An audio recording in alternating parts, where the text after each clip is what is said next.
Hear the angels sing, there's hope for everyone. To announce our King, there's hope for everyone. What good news they bring, there's hope for everyone. Angels sing, there's hope for everyone. They came from afar, there's hope for everyone. Wise men saw a star, there's hope for everyone. Shepherds heard the choir, there's hope for everyone. From afar, there's hope for everyone. We are waiting on the promise for the one who lights the darkness, bending low to be among us. Bring your glory in the highest, Jesus. Come, let us adore. There's hope for everyone on the manger floor. There's hope for everyone. What are you waiting for? There's hope for everyone. Come adore. There's hope for everyone. We are waiting on the promise for the one who lights the darkness, bending low to be among us.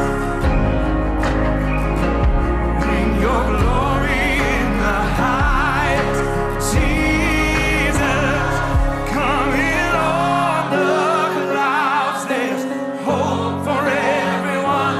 Hear the trumpet sound. There's hope for everyone on the heaven.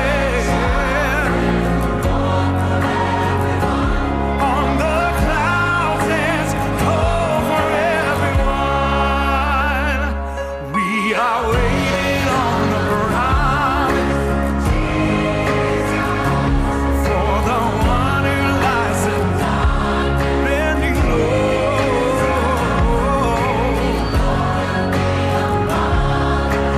Jesus, bring your glory in the highest. Jesus, all of heaven shouts, there's hope for everyone. Heaven shouts, there's hope for everyone. Heaven shouts, there's hope for everyone. Heaven shouts, there's hope for everyone.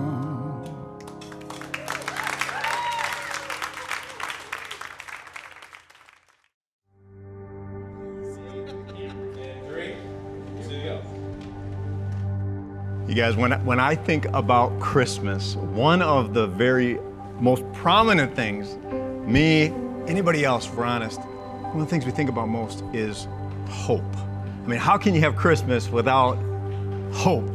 It's just a huge thing, huge thing. Yeah, when I think of hope, I actually think of my grandpa. Growing up, we would go over to his house, and he was a Chicago Cubs fan. And every single year, no hope. Yeah, there we go. But he was a Chicago Cubs fan, and every year that we would go over, he would say, "This is the year." This is the year. Even when he knew it probably wasn't the year. And thinking of that tied to Christmas, I mean, Isaiah prophesies that Jesus is coming, the Messiah is coming, and for centuries people thought, this is the year, and yet it didn't happen. Yeah, if anyone needs hope, it's a Chicago Cubs fan, especially this season. But that really is emblematic of the world we live in, because hope is something in short supply. You don't have to look too far through your news feed to see major wars going on, refugees, homelessness. In addition to whatever's going on in your own personal life, there's just a lot of things that drain our hope. But the truth is, the world has always been this way, all the way back to Isaiah, who you mentioned even. Wars, refugees, in addition to what was going on in people's lives. But Isaiah wrote something to share hope. In Isaiah chapter 9, he said, "The people walking in darkness have seen a great light, and on those living in dark shadows, a light has dawned." Which tells us two important things, I think. The first one is that the world really is this dark. Nevertheless, there is hope, but that hope has to dawn on us. In other words, we're not going to find it by looking in this world. It has to dawn on us from another world. And of course, he was leading us to Christmas, for to us a child is born. Think about if you had two people, one who had hope and one who is hopeless. And the difference in the spirit, the difference in the outlook that each one of those people have. When you think about hope, hope really just means basically expectation. What do I expect? What do I hope for? My faith is the substance of things what? Hoped for. It's my expectation of what I don't see actually materializing. One of my favorite scriptures comes out of Romans 4:18, and it talks about Abraham, and it said, against hope, he believed in hope that he would be the father of many nations. And in reality, everybody has an expectation. And so against hope, that first hope actually means it's the hope that I have, the expectation I have is what I can calculate, what I can see. What most people call faith is really nothing more than a calculated risk. And so it's like what I expect, what I can see, what I can make sense of, what I can actually put my finger on and understand. And that's the limitation I set for myself. And too often that's the limitation I set for God. But he said, against the hope that I have for myself, he said he had to hope. He had to believe what God said, that he would be the father of many nations. He had to believe that he was 100 years old and he can still produce. He had to believe that because Sarah was 90, that she can still carry. Outside of our scientific realm and outside of everything that we know, there's a hope in Jesus Christ that exceeds the hope that I have. There's a hope in Jesus and who he is and what he brings that exceeds my own hope. And so I want to just encourage you guys, against hope, against what you think, believe in what he said.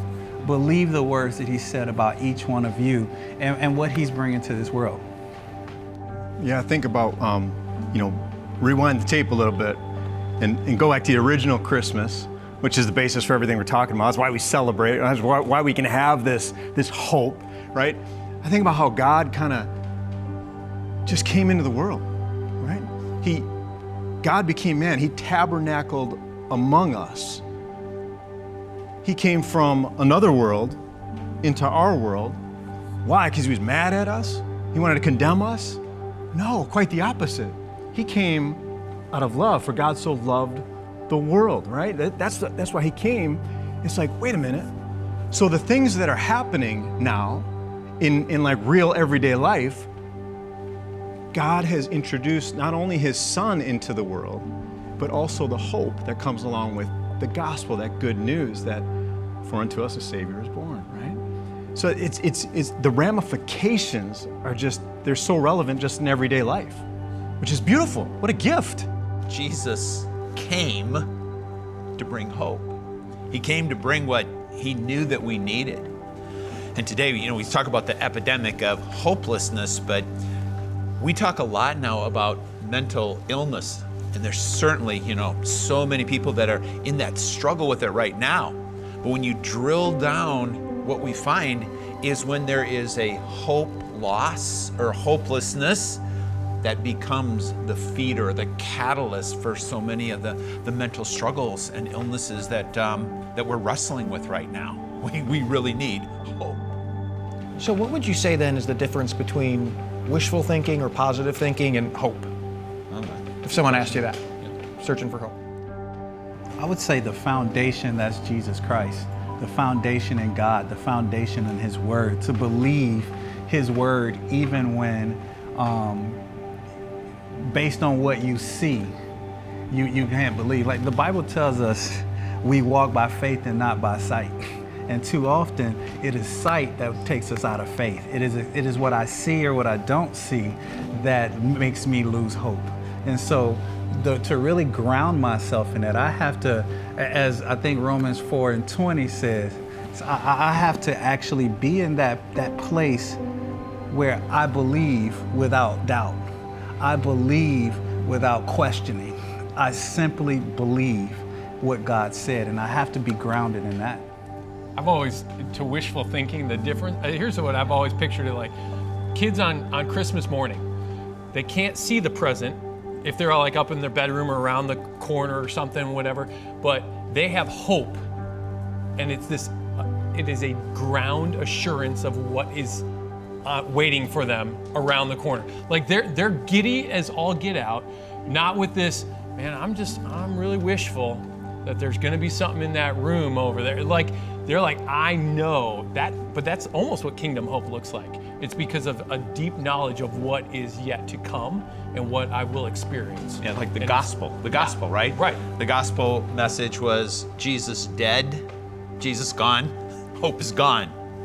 Jesus alive, resurrected, hope just springs forth from that. Yeah, the difference between hope and wishful thinking is hope has a reason. There has to be something tangible behind it.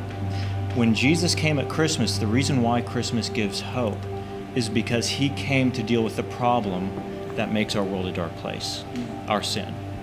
And because he targeted that through his death in the empty tomb of Easter, we have a real reason to have hope. And hope is eternal. You know, I mentioned my grandpa earlier, and this will be the first Christmas without him. And he passed away, and he was on a quick trajectory downhill. And I went to visit with him just a few days before he passed away, and I said, "Are you scared?" And he said, "I'm gonna give 100% to try to recover, but if I can't, I know where I'm going." And that's the kind of hope that Jesus offers, is a hope that's eternal. And for us, on the other side of the birth of Christ and his death and resurrection, we have a hope for his return. And we're gonna give 100% until he comes back, and we have assurance that he's going to. Yeah, the people in Isaiah's day had hope that a child would be born to take care of our sin problem, but we have the hope that Jesus is going to return, and when he comes back, everything that's broken in our dark world, it's going to be undone. It's going to be made new. He's going to bring heaven down to earth. And as we look to Christmas for hope, we also look forward to the hope that is still coming, and that's why Christmas is a season of hope. Go back to the present analogy. One of my kids' favorite presents is Legos. The thing about Legos is once you shake that box, you know what's behind the wrapping paper.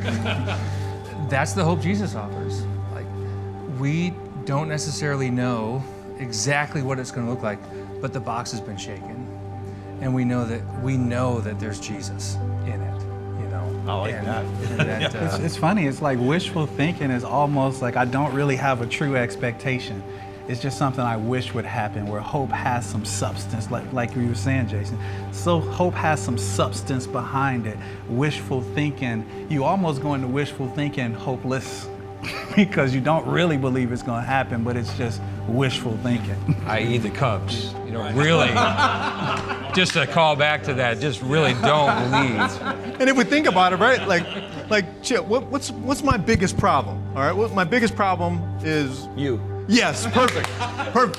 And my sin, right? It's like, and Jesus is the one who's fixed this monumental, colossal, insolvable problem.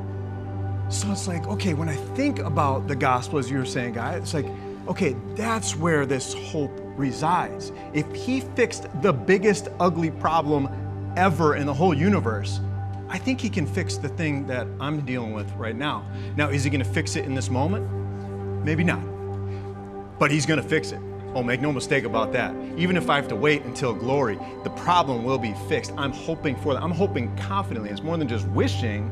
I have this confident hope. I have this expectation because I know what's on the other side. Just like for the joy set before him, Jesus endured the cross. Like, I know I don't have it yet, but I know there's something, there's that joy coming, and that's what I'm hoping for. I don't see it yet, but I know I'm going to, right? So it's all founded on the gospel. It's based on faith. It's based on Jesus. It's based on his completed work on the cross and his resurrection 3 days later. If I don't have that, then there is truly no hope at all. I think, and how does that kind of permeate into everyday life now? I think about, okay, for those of us who are feeling weak or vulnerable or not strong enough, maybe don't call me weak, I'm just not strong enough right now, okay? Like something like, okay, what if I were to tell you a lion has walked through the door and that lion is on your side and he's gonna fight for you? I'm thinking about the Lion of the tribe of Judah. His name is Jesus, right? I'm thinking about the person maybe, and we all know people like this, sometimes the person's in the mirror, if we're honest, and it's like, man, I feel like I'm just not seen.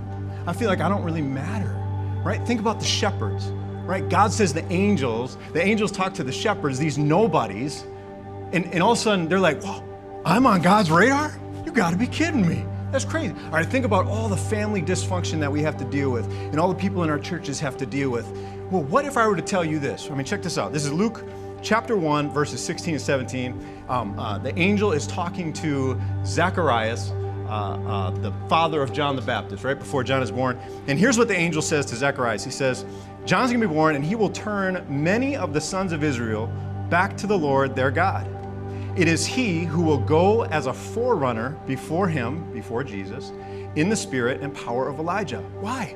To turn the hearts of the fathers back to the children and the disobedient to the attitude of the righteous, so as to make ready a people prepared for the Lord. The gospel has always been associated with this hope for family restoration and dysfunction to be no more. If God can bring that to families then, oh, I know Christ he's risen. There is restoration for my family, and there is a peace and a joy and a hope and a love for our families today because of the gospel. That's what I'm hoping for, like real life gospel on the ground type stuff. That gets me excited. I'm jazzed, man. I got hope for that. I want to see it.